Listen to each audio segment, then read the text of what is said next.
चञ्चल जलधि तरङ्गा तव शुभ नामे जागे महाकाय सूर्यकोटि समप्रभ निर्विघ्नं कुरु मे देव सर्वकार्येषु सर्वदा।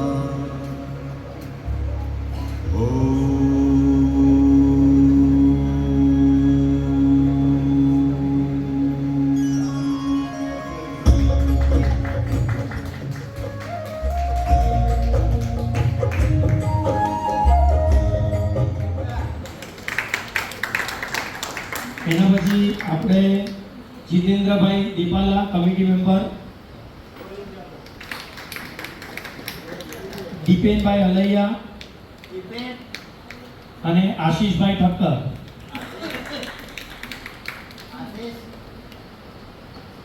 અને આપણા મુંબઈના પ્રમુખ એવા કહેવાતા શ્રી પ્રકાશભાઈ ઠક્કરને પ્રકાશભાઈ પૂજારા સ્ટેજ પર આવી જાય,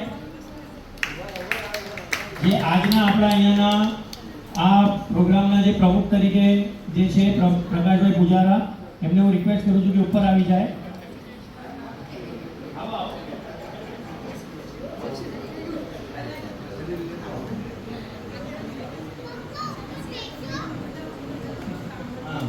हमारा कमिटी मेंबर प्रकाशभाई पुजारा,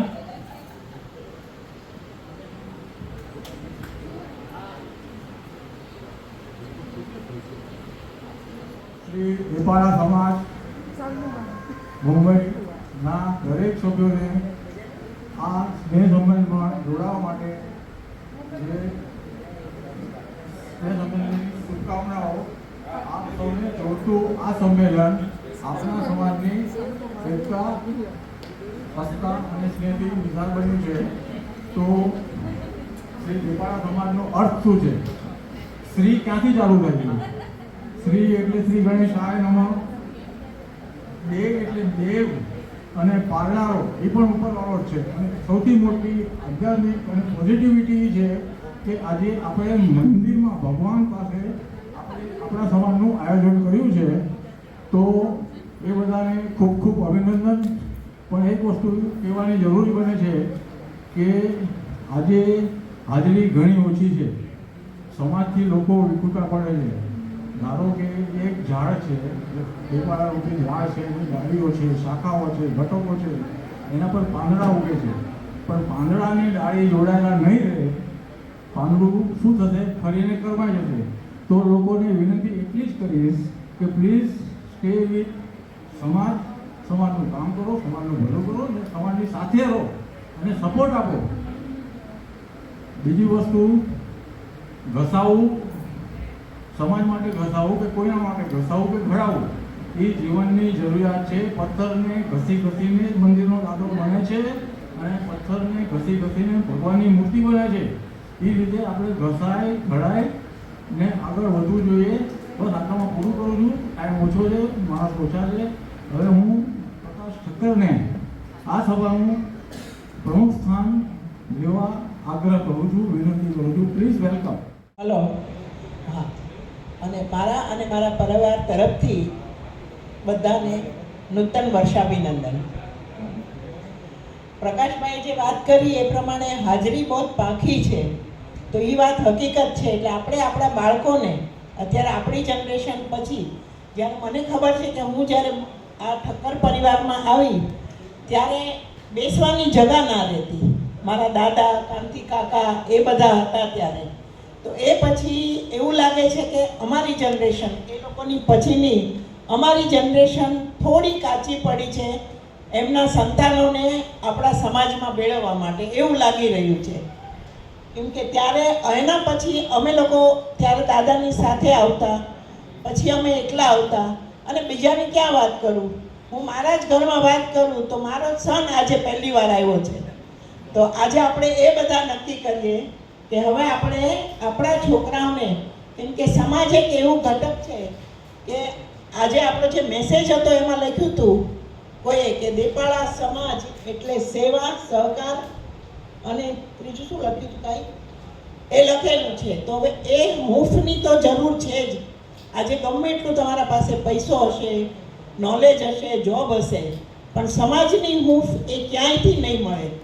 તો આજે આપણે બધા એક પ્રણ કરીએ કે આપણા છોકરાઓને હવે એક યુવા સમાજની એક ઓલી કરો કે જેથી બધાની હાજરી હોય. કામ તો બધા જ કરતા હશે, અમે કરતા હતા, આપણે કરતા હતા, આપણા દાદાને એ લોકોય કરતા હતા, પપ્પાને એ લોકોય, પણ એ લોકો બધા જ સમાજ માટે જે ટાઈમ કાઢતા એ આપણે નથી કાઢી શકતા, આપણા છોકરાઓ નથી આવી શકતા, આપણે લાવી નથી શકતા. તો આજે આપણે નક્કી કરીએ કે આવતા દિવાળી પછીના સ્નેહ સંમેલનમાં એક બી ખુરશી ખાલી ના હોય.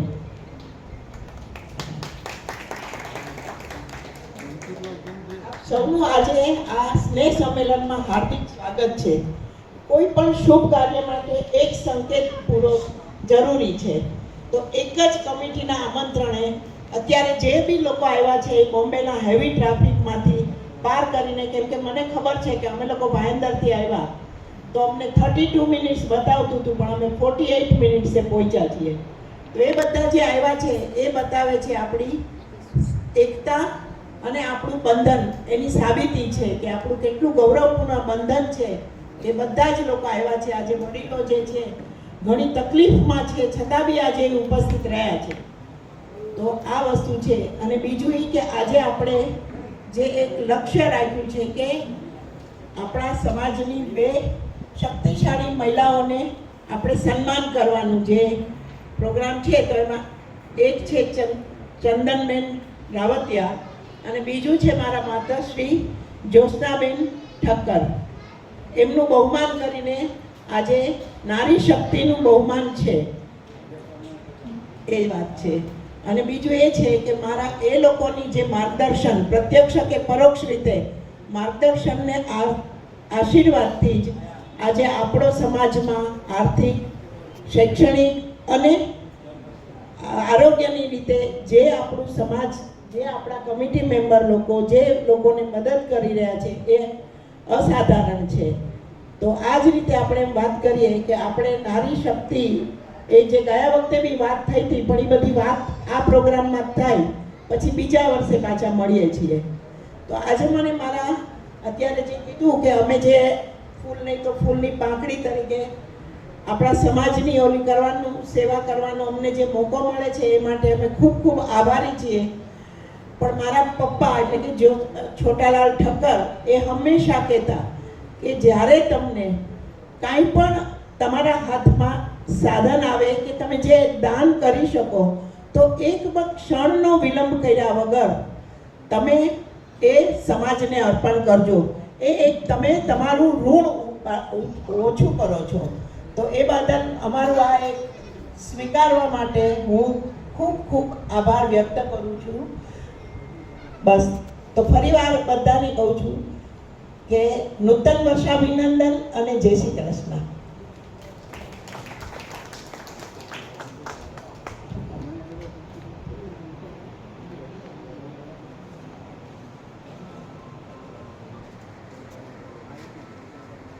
આપણે પ્રોગ્રામ આ હોલમાં પહેલી વાર કર્યો.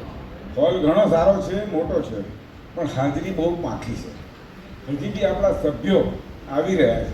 કોને ખબર આપણે 100 બી થયા છે તેની ખબર હતી, 100 બી નથી થયા. તો બહુ દુઃખની વાત છે. પણ જે હોય તે હવે શું કરશું, બધા દૂર દૂરથી આવે છે અને 3ની બદલે 5 ને 6 વાગે આવે, ચાલે, આવી જાય છે.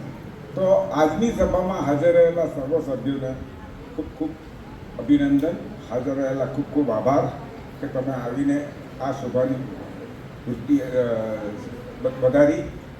અને એક જ વસ્તુ સજેશન આપું છું કે આવનારા લોકો જે નથી આવતા અને મોડા આવે છે એમને થોડીક સલાહ આપવી જરૂરી છે. આપણે તો આપણામાંથી જે કોઈ એમના ઓળખીતા હોય, વધારે ક્લોઝ હોય, એમને આપણે સલાહ આપશું કે તમે 3 વાગ્યાની બદલે 4 વાગે તો આવો. પણ આજે 5ના 5:30 થયા છે, હજી સુધી ઘણા લોકો નથી આવ્યા. તો હવે મારે એક જ વિનંતી છે કે તમે આ વસ્તુ બધા સભ્યો જે આવે છે ને હવે જે મોડા આવ્યા છે એ બધાને સમજાવો.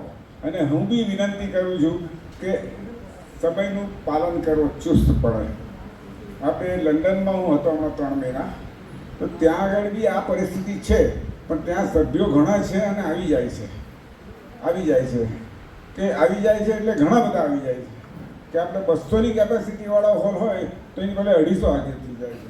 અને ત્યાં વારંવાર પ્રોગ્રામ થતા હોય છે, એવું નહીં કે વર્ષમાં એકવાર, વારંવાર નવરાત્રિ હોય કે આ હોય કોઈ બી ઉત્સવ હોય એ પ્રોગ્રામ થતા હોય છે અને સભ્યો આનંદથી આવે છે. 2 ગ્રુપમાં છે પણ 2 ગ્રુપમાં 6 મેમ્બરો હોય છે. તો હવે આપણે કાર્યની શરૂઆત કરીએ. તો હું એમ કહું છું કે આપણે જે કાર્ય કરી રહ્યા છે, કેળવણી, મેડિકલ સહાય, આ છે તે છે, એમાં બધાને સંતોષ તો છે જ. અને હજી બી કંઈક કોઈને સજેશન આપવું હોય તો આપી શકે છે કે આ કાર્યમાં કેવી રીતે સુધારો વધારો થઈ શકે, તો વિનંતી છે. અને બીજું, કારોબારીના સભ્યો, આમ તો આપણી સંસ્થા બહુ જ નાની કહેવાય. આટલી નાની સંસ્થા કદાચ કોઈ હશે કે નહીં મને શંકા છે. તે છતાં પણ આપણે બધા સારી રીતે એકબીજાને ઓળખીએ છીએ. આજે તમે અહીંયા હોય કે લંડનમાં હોય કે સુરેન્દ્રનગર, ધાંગધ્રા હોય, વસ્તુ એ જ છે. ત્યાં આગળ લોકો આવી જાય છે. અહીંયા મુંબઈમાં આ જ વસ્તુ છે, લોકો દૂર દૂરથી આવે છે. એટલે આપણે એમ સમજીએ કે 3 વાગ્યાનો ટાઈમ લઈ ગયો તો 4 વાગ્યા સુધીમાં આવી જાય. તો 5 કેટલા, 5:30 છે, 5:30 છે, એટલે બહુ ખોટું છે. તો હવે એક જ વિનંતી છે કે સૌ સમયનું પાલન કરે, ચુસ્ત પડે, નહીં તો થોડું ઘણું 3ના 3:15, 3:30 થાય તો ચાલે. તો આપણે સારી રીતે આ સભાનું કાર્ય કરી શકીએ. હા, આટલું કહીને હું રજા લઉં છું.